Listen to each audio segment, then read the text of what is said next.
আজকে আপনাদের জন্য এমন একটি রান্নার খাবারের ভিডিও নিয়ে আসলাম, যেটা আমি জীবনে প্রথমবার করেছি এবং প্রথমবার খেয়েছি। তবে খেয়েছি কেমন হয়েছে সেটা পরে বলবো। আগে হচ্ছে দেখুন এটার নাম কি, কার জেলায় কী নামে ডাকে অবশ্যই জানাবেন। আমাদের এখানে বলে কলার মোচা। কলা গাছের ভেতরে যে নরম অংশটা থাকে এটা হচ্ছে সেটা।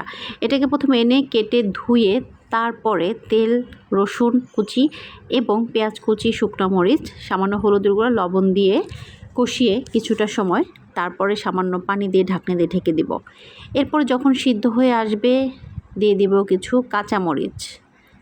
তারপরে নেড়ে চেড়ে যখন হয়ে যাবে দিয়ে দিব সামান্য ধনিয়া পাতা এবং ধনিয়া পাতার দিকে দিয়ে 2-3 মিনিটের মতো নাড়াচাড়া করে রেডি করে নেব আমার আজকের কলার মোচা ভাজি। মাশাআল্লাহ, দেখতে যেমন সুন্দর হয়েছে, খেতে তো অনেক অনেক অনেক বেশি মজা হয়েছে। প্রথমবার রান্না করেছি এবং প্রথমবার খেয়েছি। তো আপনারা কে কে খেয়েছেন এবং ভিডিওটা কেমন হয়েছে অবশ্যই জানাবেন। আর আমার ভিডিও যদি ভালো লাগে অবশ্যই শেয়ার করে দেবেন।